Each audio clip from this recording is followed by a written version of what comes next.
Welcome to my channel सानी education hub. आप सभी का स्वागत है हमारे चैनल सानी एजुकेशन हब में। आज हम लोग वैदिक काल के बारे में पढ़ेंगे। ओके, वैदिक काल यानी कि वैदिक एज। वैदिक काल का बहुत ही जो ज़्यादा इम्पॉर्टेंट क्वेश्चन है वो हम लोग यहाँ पे वेद शब्द का अर्थ क्या है। वेद शब्द का क्या अर्थ होता है? तो ज्ञान यानी कि नॉलेज। उसका वेद का मतलब क्या है? तो वेद का मतलब होता है ज्ञान यानी कि नॉलेज। ओके, वेद मोस्टली कितने प्रकार के होते हैं? तो वो वेद होते हैं 4 प्रकार के। वेद कितने प्रकार के होते हैं? 4 प्रकार के होते हैं। कौन कौन से होते हैं? तो पहला होता है हमारा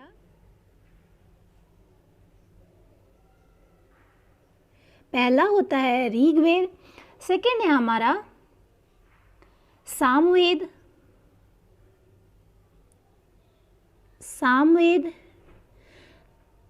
तीसरा है हमारा पहला ऋग्वेद, दूसरा सामवेद और तीसरा है हमारा यजुर्वेद।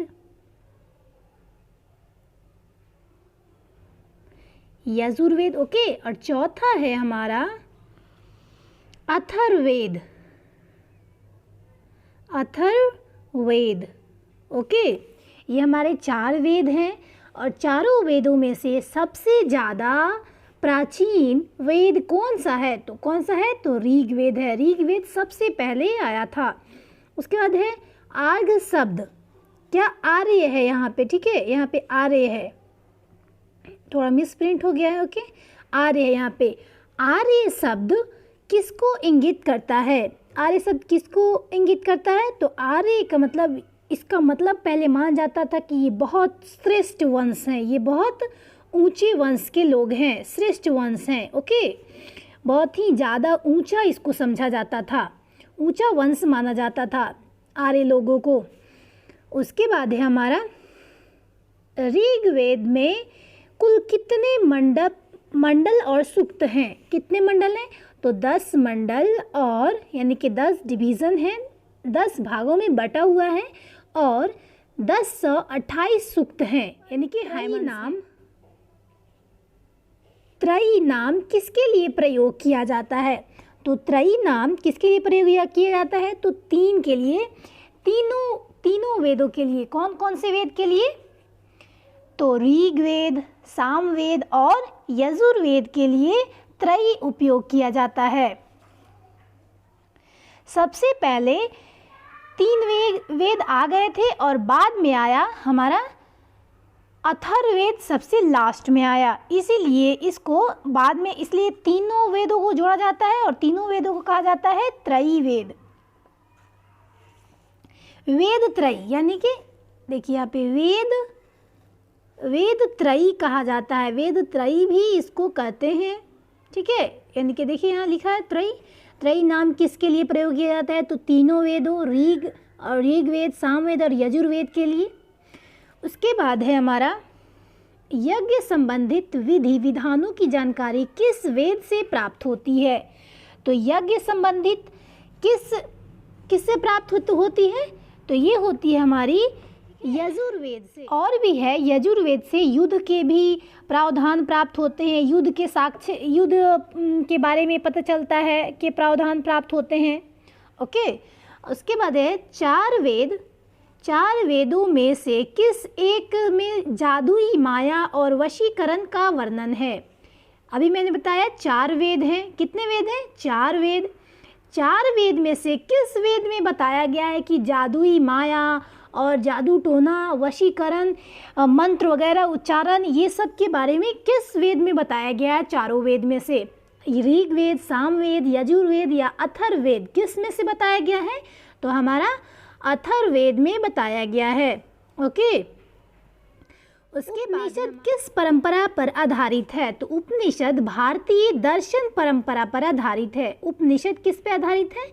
तो भारतीय दर्शन परंपरा पर आधारित है। हमारा ऋग्वेद का कौन सा मंडल पूर्णतः सोम देवता को समर्पित करता है? तो ऋग्वेद का 9वां मंडल है जो पूर्णतः सोम देवता को समर्पित होता है।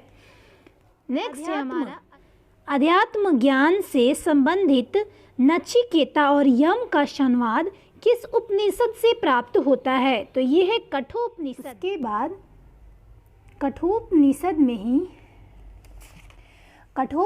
में ही ओम की भी चर्चा है। ओम जो शब्द है इसकी चर्चा है कठोपनिषद में।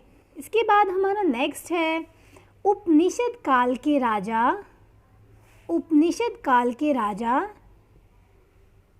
अश्वपति किस स्थान के शासक थे? केकय के। कहाँ के थे? तो केकय के थे। ओके, यहाँ पर मोक्ष प्राप्ति के साधन की चर्चा किस वैदिक साहित्य में की गई है? तो उपनिषद में। कहाँ पे की गई है? मोक्ष प्राप्ति के साधन उपनिषद में, उपनिषद से प्राप्त की गई है। एक क्वेश्चन है हमारा, वैदिक नदी अस्किनी की पहचान किस नदी के रूप में की जाती है? तो वैदिक नदी चिनाब की, किस नदी की पहचान? तो चिनाब। चिनाब कहाँ पे है? तो ये है हमारा जम्मू एंड कश्मीर में। ओके, यहाँ पे हमारा आरंभिक वैदिक साहित्य में सर्वाधिक बार वर्णित नदी कौन सी है? कौन सी ऐसी नदी है जो बार बार जिसकी बार बार उसके बारे में बताया गया है? तो ये हमारा सिंधु नदी, ठीक है, जिसके बारे में हम लोग सिंधु सभ्यता, इससे पहले वैदिक काल से पहले आया था सिंधु सभ्यता, ठीक है। सिंधु सभ्यता के खत्म होने के बाद आया था कौन सा काल? वैदिक सभ्यता। सिंधु सभ्यता के खत्म होने के बाद आया था वैदिक काल। ओके, सभ्यता के पतन होने के बाद। कौन सा वेद ऋग्वेद पर आधारित संगीतमय ऋचाओं का संकलन है? तो कौन सा वेद? तो सामवेद। कौन सा वेद है? सामवेद। और सामवेद का उपवेद क्या है? ये भी पूछता है हमारे एग्जाम्स में अक्सर। बहुत सारे PCS, SSC, railway, NTPC, group D में जितने भी फॉर्म आप लोग भरते हैं इसमें पूछते हैं इसका उपवेद, सामवेद का उपवेद क्या है? तो सामवेद का उपवेद है गंधर्ववेद। ओके, गंधर्ववेद है। और संगीत है, ये संगीत यानी कि सामवेद का संगीत से रिलेशन है। ओके, और इसी में आता है सारे गम पध नि सा, यानी कि जो संगीत के साथ धुन है वो इसी में आते हैं सामवेद में। ओके, उसके बाद है हमारा वर्ण व्यवस्था, कास्ट सिस्टम का सर्वप्रथम विवरण कहाँ से प्राप्त होता है? तो ऋग्वेद के 10वें मंडल में। कहाँ से प्राप्त होता है? तो ऋग्वेद के 10वें मंडल से प्राप्त होता है। ओके,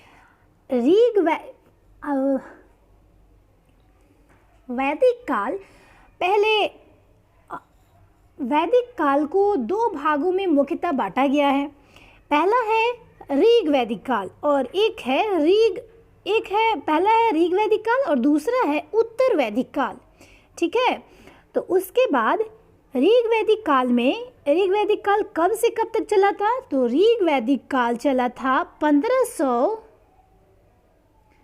1500 से 1000 BC, 1500 से 1000 BC तक। सेकंड में हमारा उत्तर वैदिक काल है, जो उत्तर वैदिक काल चला था हमारा 1000 BC से 600 BC तक। ओके, यहाँ तक चला था। नेक्स्ट है हमारा पूर्व वैदिक काल, प्री वैदिक पीरियड में किन दो संस्थाओं का राजा पर नियंत्रण होता है? सभा और समिति का, ठीक है। उसके बाद हमारा वैदिक देवताओं का पुरोहित किसे माना जाता था? तो बृहस्पति को। किसको माना जाता था?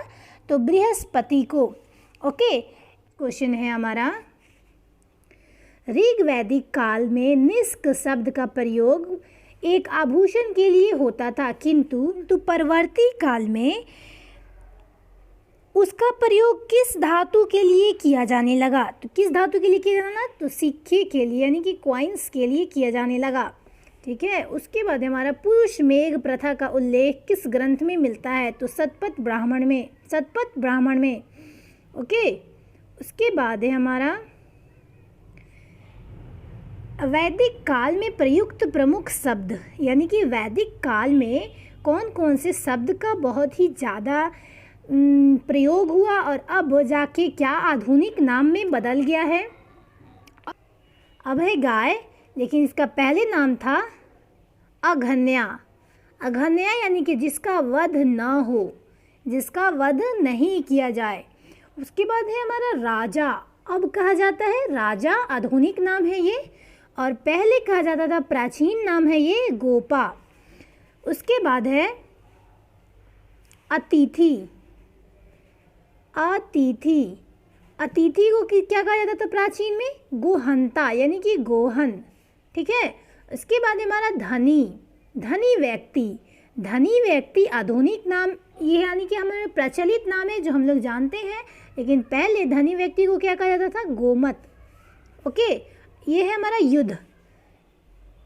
युद्ध है, तो युद्ध को प्राचीन नाम क्या था युद्ध का? तो युद्ध का प्राचीन नाम था गविष्ठ और गेसु और गम्य, ठीक है, 3 नाम। उसके बाद है पुत्री, आधुनिक नाम है पुत्री और प्राचीन नाम क्या है? दुहिता। उसके बाद आधुनिक नाम है अनाज, आधुनिक नाम प्रचलित नाम आजकल का, और इसको कहा जाता था अनाज को धान्य। मरुस्थल का आधुनिक नाम है ये हमारा मरुस्थल और प्राचीन नाम था धन्व। ओके, नेक्स्ट हम लोग आगे बढ़ेंगे। इसके बाद है हमारा उपजाऊ भूमि। उपजाऊ भूमि को क्या कहते थे? उपजाऊ भूमि को उर्वरा। ओके, पशुचारण योग्य भूमि। पशुचारण योग्य भूमि यानी जिसमें पशु जिसमें चरते थे, यानी कि इसको कहते थे, प्राचीन नाम इसका था खिल्य। हल से बनी नालियाँ, हल से पहले जो नालियाँ बनाई जाती थी उसको कहा जाता था क्या? शीता, ठीक है। पारसियों के ग्रंथ जिंद में जिस अहूर मजदा का वर्णन मिलता है वह अशूरों का देवता है। ग्रंथ में, पारसी ग्रंथ में जो पारसी ग्रंथ जिंद है उसमें जिस अहूर मजदा का वर्णन मिलता है वह किसका देवता है? अशूरों का देवता है। ओके, यहाँ पर हम लोग पढ़ते हैं वेद और ब्राह्मण और सूक्त और उपनिषद के बारे में।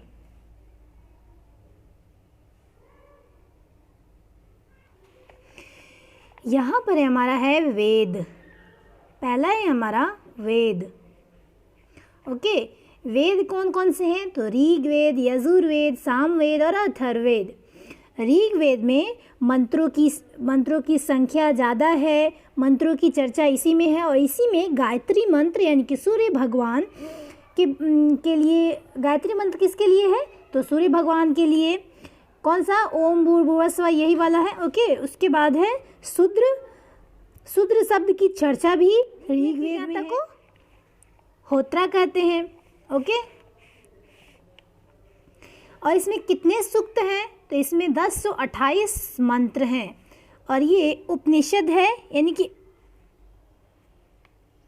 कि वेद का जो ब्राह्मण ग्रंथ है, वेद का जो, ये तो हमारा वेद है, और वेद का जो ग्रंथ है उसका नाम क्या है? तो वेद का नाम है ऐतरेय और कास्तिकीय।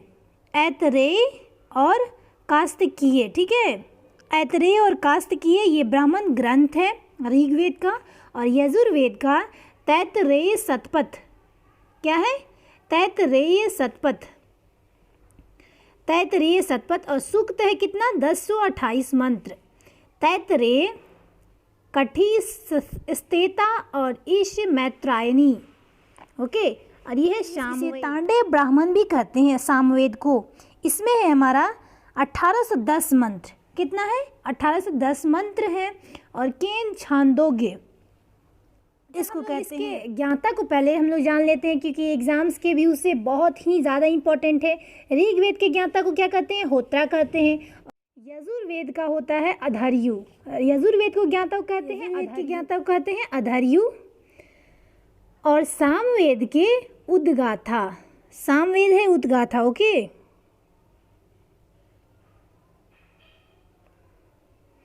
और हमारा लास्ट है अथर्ववेद। अथर्ववेद को क्या कहते हैं?